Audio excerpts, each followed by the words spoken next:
All right. Welcome, whoever's on. We're on Mishnah Zion. Zion. Tes Zion. Tez Zion. Yeah. Lezecher Nishmas Yisrael ben Avram. You can add any name that you want at this point. Yaakov ben Harat no Chabanim Chai Bashuvain. All right. So the Mishnah is Kanei Moznayim. The Kana of Moznayim. The Rav is going to explain that all the things we're about to speak about have a hollow in them, and because they have a hollow in them, people can put things into them. We'll see what they do, and the Rav will explain.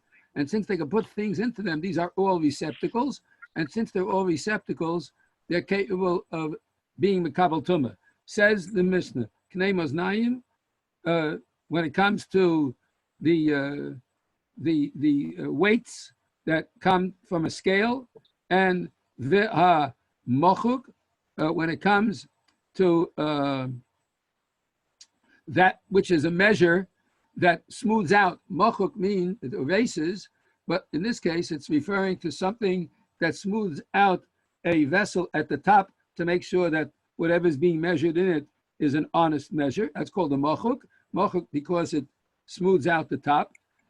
Any of these sheyesh bahen base kibble, if it has a place in which there's a receptacle, base kibble matches, or if it's a base kibble matches, it has a metal receptacle, veha osel, and then there's another thing called the osel. The osel is a moat. It's something you carry on your shoulders, and the Rav will explain that the workers used to use that carrying on their shoulders to show and prove whether they were paid or not.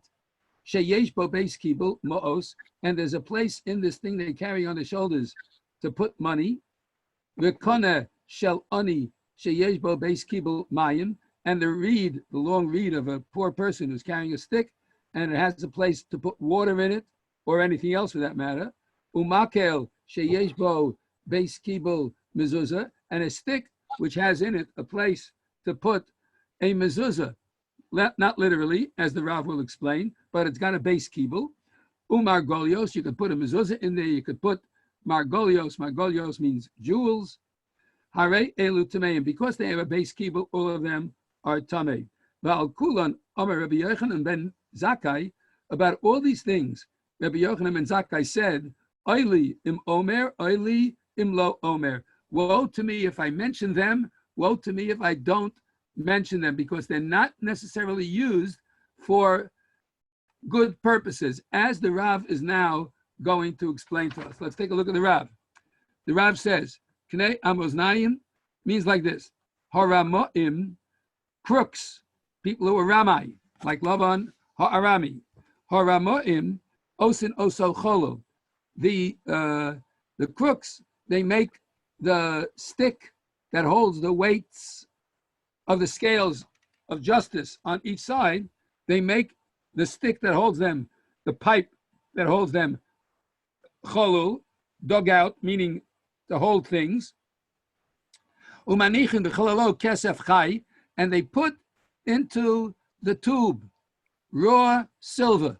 By the way, the term raw silver, it doesn't mean silver, it means mercury, which is mercury is a silver-colored object which has weight to it. So they used to put the mercury into that tube, and when they would weigh something for you, you'd come to them and you'd say, can I use your scale?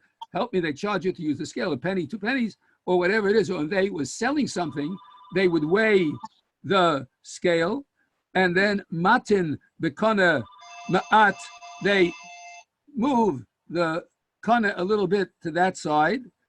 The holech hakesef chai litzad adover anishkal, and the raw mercury will roll down through the tube and weigh down that side of the scale. Umachbid umachriyo, and it will make it heavy, and he'll get more money. In other words, here's a man who's selling a pound of meat, right? So you go to him and you say, can I buy a pound of meat? So he says, yeah, I have to weigh it on the scale. So he takes a pound weight and he puts it on the scale. Then he takes the meat and puts the meat on the other scale. So what the seller will do if he's crooked, he will make the mercury go down to this side, so it'll look like it's more than a pound of meat. And what he'll do is he'll chop down the meat until it balances the scale. But the only reason it's balancing it is because it's got the extra mercury on that side. So he's giving him a lot less than a pound of meat. Or he would have the mercury weighing down that piece. And then when he puts on the chopped meat, he puts on a little bit less in order that he should make more money. So that's a crooked thing. But still, what the Mishnah is saying is that even though it's crooked, it does have a base kibul, and therefore it can become tummy. Va'amochek, and the mochek, what's a mochek? Says the Rav, shemochekim bo amida kishehi gedusha. What this does is it smooths out the measure when it is over the top. So that if you have a cup and you put something in and it's over the top, you would take this smooth thing, like perhaps you take a ruler and you'd go across the top to make it smooth. So if they had a mochuk, shemochkim bo amida kashehi gedusha, when they would measure this thing when it was over the top, the im osin also shall delas, if they made it from a gourd which was soft, ukiyotze ba, min advorim Kailim, any soft thing, who makel, it's not going to really knock off too much, vera lamocher, and it's going to be bad for the seller because he's going to be giving you more than a smooth cup full. The im osin also mi matris, and if you make it from a metal which is very sharp, who machbid vera leloker, it'll press into the cup and it'll be bad for the buyer. Aval osin also shel zayis, they made it from an olive branch, the shell egos, or from a walnut branch, the shell ashkeroa, or they made it from a certain tree, the neshkeroa, it's a box tree, that they would make from a box tree, and that wood would be very straight. V'haramai osa ha-mochuk shel zayis and shel egas cholul, and the crook would make it with an empty thing, and kishu mocher, when he was selling something,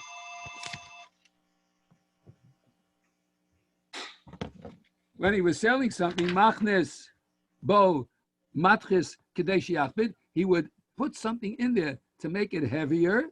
Ukeshahu kona, when he was buying misalko, he would take the thing out so it would be to his advantage. So all these things had a little base kibul inside, and because they had a base kibul, therefore it was not legal. What's an osel? Osel is a moat shenosim bo bekosef. It's a pole you carried on your back, like with the two pails on the end. Right. Ukesheyesh poalim merubim, and when a person has a lot of workers out in his field that they're bringing back baskets of olives or grapes or dates or apples or whatever in the two baskets, when there were a lot of workers, lacha shekibel schoro mesim the base kibul shebamot eschoro, what he would do is he would take his hay and he would put it in the hollow part of that thing which was the base kibul, the omer balabayis, and he would say, lo nosata li schari, I didn't get my pay. He would say, you see, look, my hands are empty. I didn't get my pay. But really, he put it inside the base kibul to be crooked, right? Ukesh mechapsin also, and when they checked him out, ain't no snim leiv lechapesham. They don't think about checking in this pipe. They wouldn't think that a person's so crooked that he would make the pipe. I guess eventually they caught on to the deal, but at first they didn't check. They didn't know. Then he said, "Konashalani." When it comes to the pipe or the reed of a poor person, what went on over here? Says the Rav, "Sheyesh bo beis kibul mayim." It has a place to put water or something else. V'shoset mehen, and he drinks from it. The poor person is standing out in the street, and he's drinking from this. Nobody sees him drinking because it's like a straw. He puts his mouth to the thing, takes a sip, and he's drinking. Ukesheshoalim also im toam klum, and the people say, "Oh, you're a poor person. Did you have anything to eat today?" Right? Omer ani misana hayom, and say, "No, I've been fasting all day. I haven't had a drink even of water." So they would have pity on him and give him more money, right? That's the crook who's a poor person. He's a crook. He's lying. At least tell the truth. Yeah, I had some water, but I really haven't had a big meal. Tell the truth. No, he's got the thing. So there are some people who do that. They're not honest. Rov, I'm sure, are, but some are not, and they cause a lot of trouble. That's what he said. But Abosei Pirish Beis Kibul Mayim means Beis Kibul Mashkin. Doesn't only mean mayim. It could be any liquid. Kishatoreach Eitzel Balabayis Bebeis Habad, and when he would work for the Balabayis by the oil press, Gonev Bo Min Hashemen. Wow, this guy's got a stick that he walks around with because he says, I need a cane, I can't walk. The cane is hollow, and when the balabas is looking, he takes some of the oil, puts it into the cane, and walks out with the oil. That's not tip, right? So he says, "Makal sheyesh bo beis kibul mezuzah."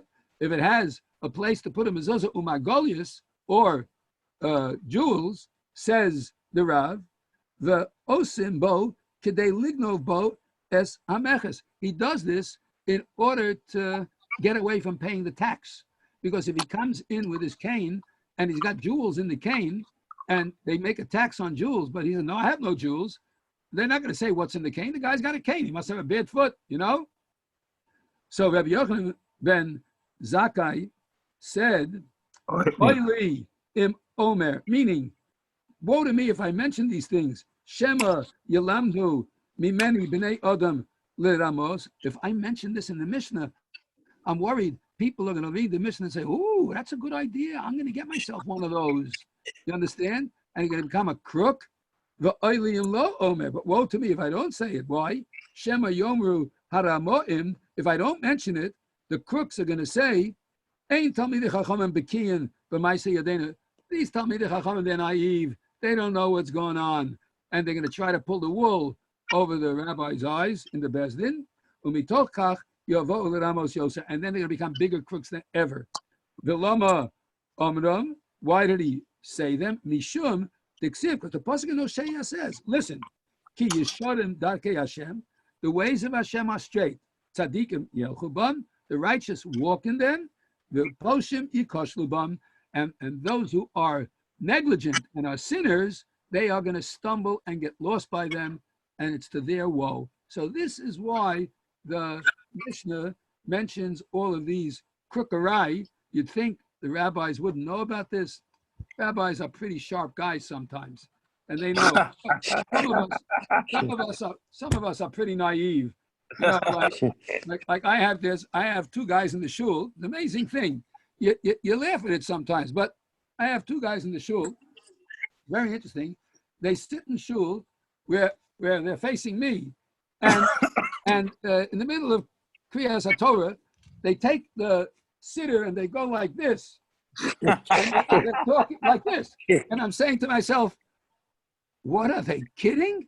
These guys are in their 60s.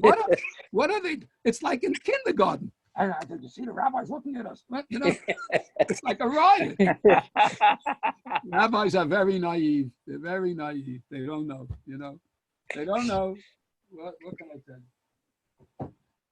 The world's a strange place sometimes. I laugh a little bit at it because what can I do? It's like I sometimes can't believe it.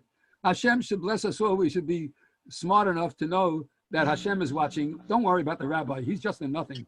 The God is what counts. All right. Shas man said it hurts the Rebbe. What'd you say? The Shas Maso, the Rebbe laughs, but it hurts. I don't buy it.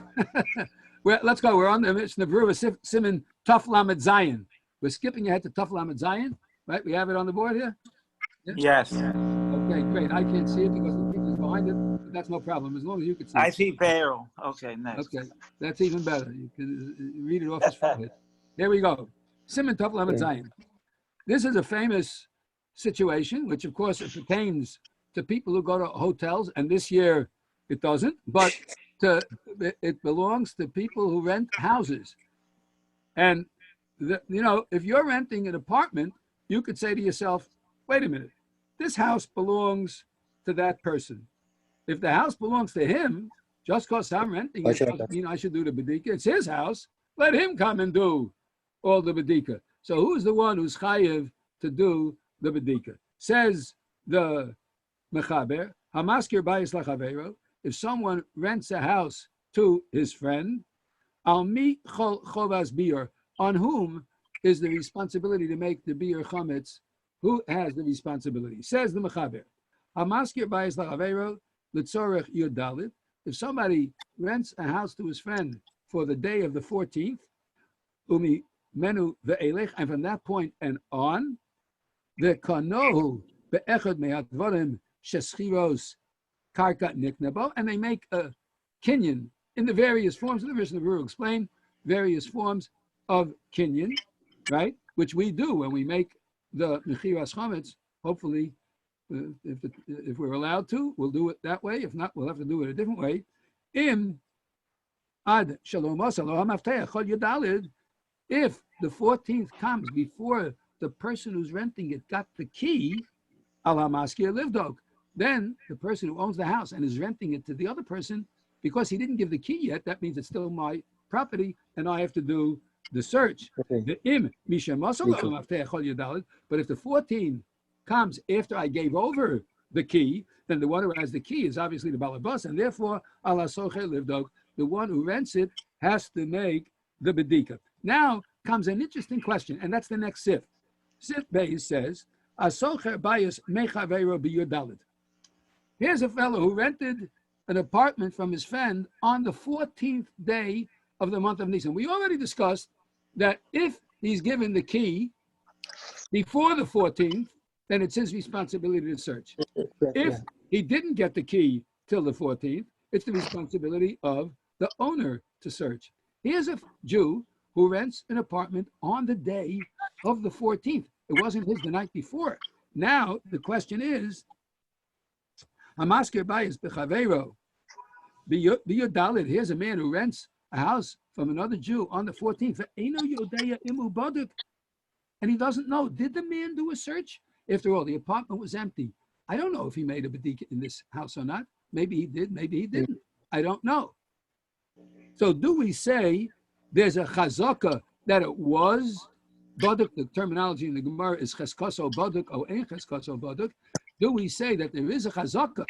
We can assume a religious Jew made the bedika. Is it that it has been searched? So he says, Imu ba'ir, if you're in the city, shoa lo in bedoko. If the man who you rented it from is where you are in the city, you go and ask him, hey, did you do the bedika? The ain't no ba'ir, and if he's not there, do kaso baduk. Do we say it's a chazaka so baduk? We say that it is a chazaka, it's been searched, and then you just have to be mevatel it, and that's enough. And let's take a look at the Mishnah Berurah on this. The Mishnah Berurah says, first we're going to go back. We're going to go back to Sif Katan Daled, where it says, "Ahamaskir livdok the imabayis ein lo minol."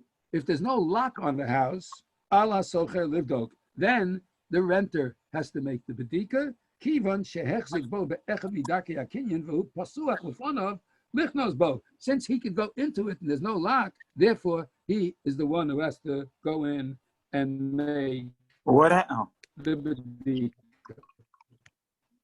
The im misha mosa mosa lo b'yom yud gimel. But if he gave him the key on the 13th, the im chazer v'kido eitzel amaskir, and if he then goes and gives it back to the renter to hold on to, alamaskir lived out, then the renter has, then the balabas, the balabayis, the owner of the house has to make the bedika. Kiven shall kopanim betchilas leil yudal and hobiyado. In other words, if you rented something but you gave him the key before the night of the 14th, the one who has the key on the night of the 14th, he's going to be the one who has to make the bedika. That's according to the first shot that the Mishnah Berurah says, that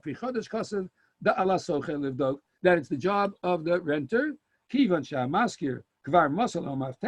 Since the owner gave him already the key, and he can take it back any time, therefore it's as if the key is in the hand of the socher, and consequently the socher is the one who has to make the bedika. Let's say you rented it, but you don't intend to go live there until after Pesach. You just made the rental agreement the day before. Because you still have to make a bedika and a bitl on that house.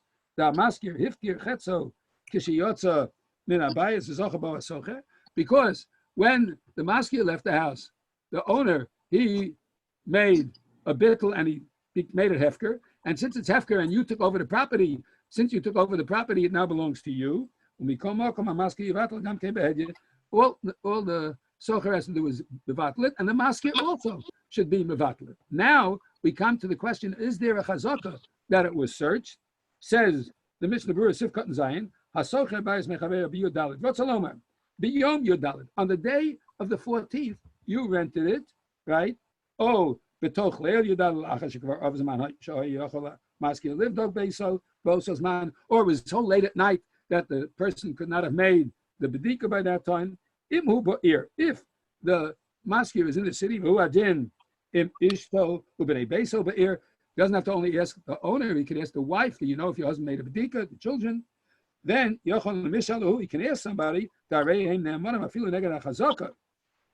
are believed. In other words, it's interesting. The Gemara, of course, asked the question, you're asking little children, do you have a right to believe them? Because we say an Isha is not an aid, and children cannot be aid. But here we say they have an emunus, they can be faithfully believed. With that, when it comes to b'dikas chametz, you can trust them. Then we go to sif test, cotton test. Shoalo in bodko. He asks, did he search? Va'af al pi she derech haksherim livdok. Betchilas leil yodal ketikin chachamim. Even though a kosher person, we can assume a kosher person doesn't leave things undone. Like when it comes to giving meiser or teruma, we assume a person always does the right thing. And every Jew, unless you know differently, is in a chazaka of kashrus, and most likely he already checked. You nevertheless have to ask him in this particular case, even though other times you have a right to assume that they always do the right thing, and they assume he did the right thing here too. But here there's a unique circumstance. And what's that? Because all year long in the house you can have chametz.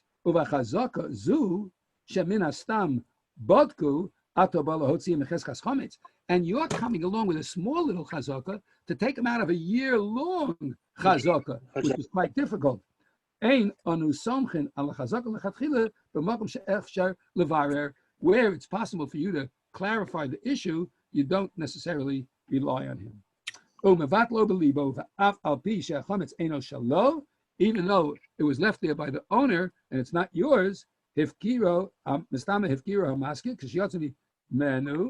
likely the owner was mafkir it. When he came in, it became his. And like we said above before. Okay, so here we see that we say most people are going to do it the right way, but if the person's around, you should ask. And if there's a shaila, so then we don't know for sure. And because we don't know for sure, we take a little bit of an extra step. It's not a big deal to say that you're mafkir it and everything becomes bottle, and then you won't be chayiv on Bal Yeroah and Bal Yemotza B'toch Shalo in his own property. We'll pick it up, Yetz Hashem, tomorrow. Now, I want to remind everyone, tomorrow morning. Oh, Sunday. Thank you very much. Sunday.